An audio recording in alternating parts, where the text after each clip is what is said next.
Hi, everyone. It's Allie Bear, and I am here with the beautiful, wonderful Adassa, who is the voice of Dolores and Encanto. And we're going to talk about some really fun stuff. We're going to talk about Dolores's gifts. We're going to talk about Lin-Manuel Miranda, and we might just talk about Bruno. So, first of all, Adassa, thank you so much for meeting with me. You are in an Oscar-nominated movie. You must be so busy. Oh, it is insanely wonderful. And I cannot believe I'm just around this cast of people that is so intensely amazing. It really feels like a family. When we saw each other at the LA premiere in front of the Capitan Theater for the first time, and I got to see them, and I was like, you're a solid human being. Oh my goodness, you are real. Oh, it's not a wax figure. It was amazing. And then Lin-Manuel Miranda has been nominated with Dos Oruguitas, which if you have not had the time to listen through those lyrics, it is an amazing song that encompasses all of the heart and soul of the whole film. And I'm just like, please, he's got to take this. He's got to. It's such a great song. What was it like working with such a musical legend? I mean, that's Well, crazy. he's a genius. Let's start with that. He sees music. That is the thing. He doesn't just hear music. He sees music, and it's like multi-dimensional levels of music, because when a character is performing, he also hears what the other character would be thinking or doing it. And then he intertwines that. And you see it in Hamilton, and yet he brought it into this film with such flair and have a Colombian essence to it. At the same time, he drops into some trap beats, and then he goes into that montuno. He knows how to gravitate between all of the essence of what makes us Latinos. And the way that he wrote it was so incredible. And when I heard the rap, just to start, like, you're actually singing Lin-Manuel Miranda, like, and I'm just trying to play it cool. It's like, hey man, great, it's so wonderful. But inside I'm like, I can't believe it. But you're just like trying to keep it cool because he's cool and he's like relaxed, treating you like an actual person. He has like a drink in his hand. He's like, great. So what are you thinking about doing? And I heard his demo, which was Lin on Lin on Lin with some Lin sprinkled on top. It was amazing. And he does every single part because obviously hush hush on the project. So when I kind of did the rap for him, I was like, okay, so this is what I'm thinking. Go to live in fear, Bruno stuttering or stumbling. I could always hear him sort of muttering and mumbling. I associate him with the sound of falling sand. It's a heavy lift, but the gift so humbling. Always left abuela and the family fumbling, grappling with prophecies they couldn't understand. Do you understand? That's the clip you see on the TikTok. And he was just like, we got it. And I was like, he liked what I did. I'm not fired. Well, I heard that you recorded that in one take. Is that right? Yeah, that was that one take. And then we did some other stuff that he was like, all right, let's just play around with it a few more times. But that was that one take. That's the take that you actually see on the TikTok. It was when I was showing him what I was thinking. And it's hard to like even put yourself out there because he thought instead of taking it, good to live in fear, I was gonna go, good to live in fear, Bruno stuttering and stumbling. But I'm thinking, if Dolores speaks softly, tonight he wants 5 babies, I wouldn't hear her singing up here, I would hear her rapping down here. So that's when I was like, I'm sorry, but I'm gonna suggest this. Oh Lord, great Lin-Manuel, you know. Right. But he's Now, so laid back, he allows you to just be yourself and shine and collaborate, it's wonderful. oh, that's so awesome. Now, with COVID, did you guys get to see each other a lot or not really? No, actually we didn't. We were doing all of our recordings here from our studio in Nashville.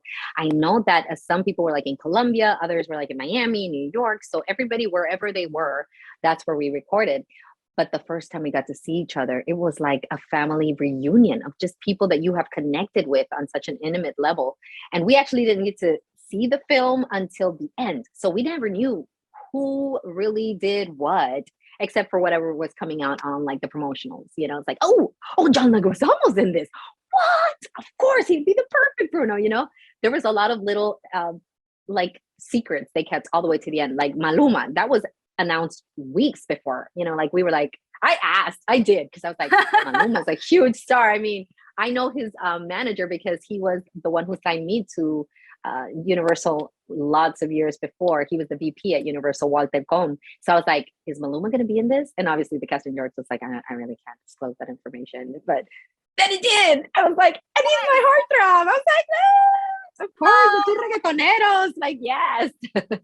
Oh, that's so cool. Well, besides Lynn, and Maluma, which is crazy. You got both of them. But like something I loved about Encanto. I mean, I loved the whole movie. I am kind of late to the Encanto party. I just watched it last weekend, but like I watched it. I love it. I think it's a modern classic. And something I love about it is that it features such a strong cast of women. Yes. What was it like working with such a powerhouse cast of women? It's not just out front, like where you see Stephanie Beatriz absolutely killing this. I mean, she has such a dynamic range as an actress. I love her so much. But then you have Maria Cecilia Botero with, for us Latinos, she's a legend. Oh, I mean, decades in the business and interpreting such a vital character, the heart and soul of the film. And then you have Wilmer Valderrama, who has broken so many barriers. But the women in this film, Jessica Darrow, I can never imagine anybody but her. I mean, Diane Guerrero, come on.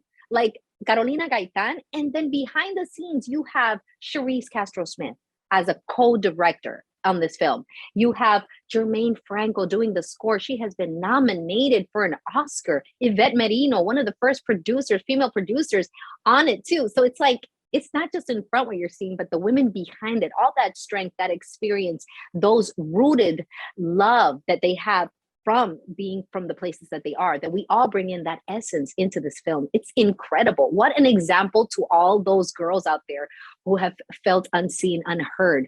People like me that are Afro-Latinos that have never seen ourselves in a principal character. Now we have a doll. Like, what is up with that?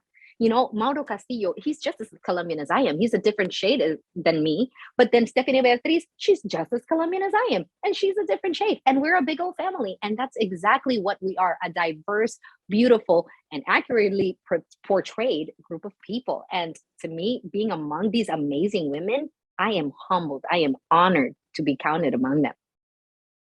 I love that so much. Oh my gosh. Well, speaking of just being a family and feeling like a family, you actually worked with your real life family on this film. I did. My little girl, she's 8 years old. She just turned 9. Actually, today is her birthday. And her name is Alyssa Bella. And she comes out in the credits. She's one of the town kids. She was like, she was about to tell them about her super awesome gift. One of those little loud kids running around and drinking coffee. Yeah, I love that. What was that like? Yeah, working with your family. She was a boss when it came to being with the directors. I don't think I could have been as professional and as laid back as she was, because of the fact that it took me 20 years to get where I am, from the moment that I really took my career by the horns. You get very flustered. You're like, I have to be perfect. I feel like Isabella, everything has to be perfect. It has to be perfect. That's expected. But a kid that is kind of like, I love Disney. Oh, I get to say some stuff on a microphone. Yay. And she was so cool about it. I'm like, boss girl, hello. I didn't even know she could act, honestly. It was just that, the casting was like, hey, do you have a kid between the ages of? I'm like, call it a number. I got one in every age group. Go, honey, I got one. I got you, and so when she tried out, I was like, I didn't know you had that. So it was a beautiful thing because I got to see my own little girl blossom, and seeing her name and hearing her voice on it. It's a dream. Like I get to share with her and she gets to tell her friends and they make her do the lines at school and everything. It's fun. That's so cool. Well, I was doing my research about you. You have 7 kids. Is that correct? 7. Now, how is your own family like the Madrigals? It's exactly like La Madrigal. My dad, he's the one that always does the sancocho. My mom always does the arepas. They never let me watch. So I have to really try to peek. What are you putting in there, Dad? Was that sazongoya?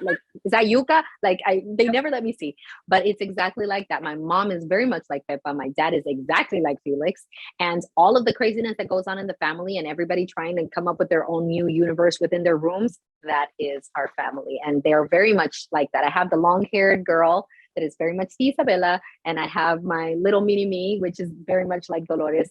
And then I have all of my other kids that are like Camilo and everything. So it's really dear to me, this film, because I feel like my family is represented. And I see that so many other families are also feeling that unity, that representation on a grand scale and saying, I can see my whole family with the troubles, with the underlying, expectations, with everything that goes along. So there's really not a villain in this film. It's more like the misunderstandings and the cultural situations that go on between a family.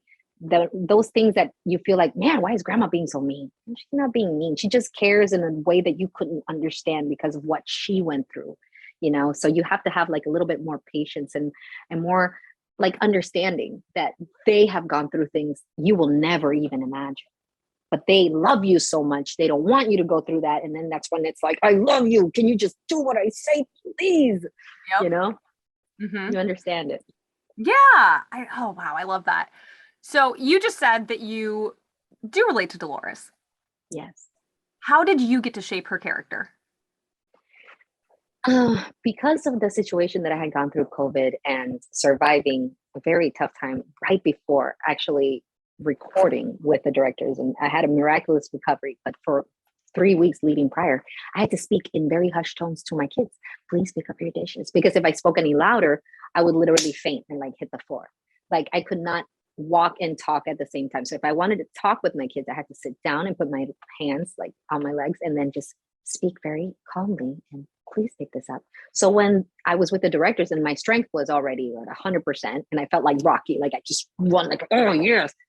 Then they told me, well, what we're feeling for Dolores is she's just a little bit more hushed and more calm because of the loud noises. She is not a person to speak very loudly. And I was like, I know that place.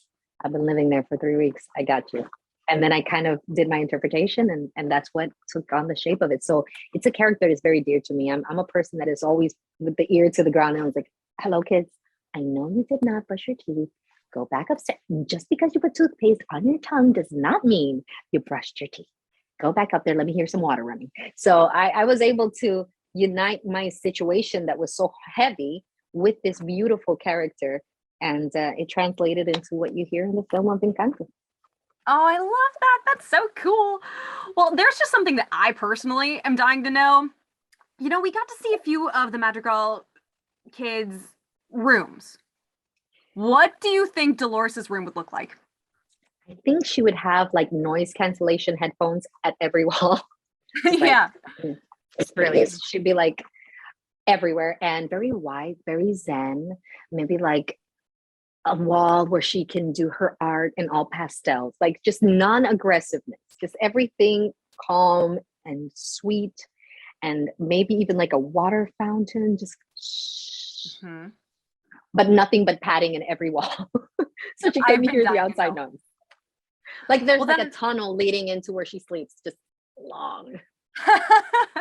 That would be an awesome room. Yep, I definitely feel that for her. Because I was, I'm watching the movie and I'm thinking like, what do all of these rooms look like? Like that's what I thought of, What does everyone's rooms look like? But with Dolores, so there are some fans on the internet who are saying that Dolores's gift is more of a curse. What do you think about that? I think it absolutely would be, because imagine you can hear everything, everybody's business. You can't tell because you're like personally under a confidentiality agreement to not share unless it has to be something that detrimentally is of importance to the family, which is kind of what happens. But to know everything, to be in love with someone, to hear him write this poetry in his book at night and not be just being like, okay, Isabella, I know exactly what he needs to hear because I know every word he's thinking and what he wants. And like making that a reality. Imagine the power that she has to be able to know what a person wants or feels or needs, but have to keep that to herself. So it is a blessing and a curse, I believe. So spoilers ahead. Is that why I've been asked this by like a few people on my social media? Is that why she doesn't tell anyone that Bruno is in the house? Yeah, I think so. She loves Bruno too, obviously. And that's why at the end she goes, yo, I knew he never left. I heard him every day. She knew it. But she was like, it's not my place. But with the magic, that was like, I can't, it was like exploding, so yeah, that is why, she loves her family, but there are just secrets that you don't tell, and that actually happens in every family. I don't know about you, but in a Latino family there are things that we just don't talk about it. We don't. So there's always a Bruno in the family. I have one. My husband has one. Like we Latinos, it's like we don't talk about it. I think I heard this thing, 7 foot tall, rats along his back. The tale of what it is, but let's not talk about it. Let's just hide that under the rug, put a pin in it. Let's not do it. Yeah, we have one too. I get it. Happens in every family. Yeah. Well, with Dolores, she actually has my favorite line in We Don't Talk About Bruno. It's the one where you go, betrothed to another. And speaking of that, I think a lot of people are really connecting to the love story of Dolores and Mariano. Like, I'm pretty active on Twitter, and even before I saw the movie, I was seeing all this fan art of them. People love them. Why do you think people are connecting so strongly to that storyline? It's the love that would possibly never come true. And I think that sometimes in our personal lives, we have that, like that first crush that you just, I never had the guts to tell him. And then he moved away. But I remember his face like it's yesterday, and with her, it's like it came true. Like she got to have it. And I love the way that she bumps. Have you met Dolores? When she's like, Mirabel, it's like, okay, I'll take it from here. Bye. It's like, okay, finally, I get to say everything I have in my hands. Oh my goodness, and she gets to have that moment. And I think that that's what it is. It's so many people have unfulfilled dreams and expectations and people they would have loved to be with, and their lives took a turn. And to see it actually happening for a character, I feel like maybe they want to see what happens next. I mean, he wanted 5 babies. So are they going to have 5 babies? Are they going to have powers? Like, there's so many questions I would ask, Now, if Encanto was to get a sequel, which like I'm rooting for it, like I want it, what would you want to see from Dolores? I would like to see what happens with Mariano. I would like to see if how would she deal like with her kids having powers that she didn't understand, and even though they're thinking things, like if she would catch him in a lie or something, Also, I would love to see the development of Camilo. Will he adjust to being just Camilo, or will he shapeshift into another character? Like, who is he developing himself to becoming? Like, I would love to see what happens. And if Mirabel develops the strength or power, I'd like to see that too, because she kind of put the magic back together. I don't know if they insinuated that was her love, or if she and the house were connected in a certain way that now will become one with the house. I know so many like strings there to tug on. Thank you so much for your time. This has been amazing. Thank you. So I actually worked at Disney for years. So to be able to interview you right now is like literally a dream come true for me. So like this is just huge. Thank you so much. Well, you probably lived the thing. I wish one day when doors open again after COVID, I have never been in the house a mouse. My dream was to like be in there. So you have lived something. I am looking forward to like step into the house of the mouse. It's pretty cool. You gotta go. You gotta go at least once. Like I definitely recommend it. Take your kids, take your whole family. They're gonna love it. But you probably get some sort of like VIP treatment. Like they're really generous with me, so I cannot complain. I love me some Disney. yeah. Well, that'd be awesome. Thank you so much for giving us a few minutes of your time. I just love Encanto. I'm such a big fan. I'm not kidding. Dolores is one of my absolute favorite characters. Not just saying that either. I really connected to her. So thank you so much. Thank you. And for those of you who don't know, tomorrow the movies. Yes, Encanto is going back to the movies. So it's going to be in theaters. So check your schedule so you can have that experience with a full group of people laughing, crying, and singing along, because I'm totally taking my kids. I want to do it all over again. Now that they absolutely know every lyric and every line, they're going to be like making people go crazy. I'm so looking forward to it. Me too. I went to the movies last night. We didn't know what to see. And now tomorrow, go to the theaters. Encanto again in theaters. Yes! Come on, when does that happen? Yes. Such a visually beautiful movie too. Like, I think it'd be so cool to see it on the big screen. Like, it is. When we first saw it at El Capitan, it was like the first time ever hearing it with a crowd and seeing it on the big screen. It will blow your mind. I can't wait. Well, thank you so much, Adassa. It has been just such a pleasure meeting you and getting to talk with you. Bye. Bye.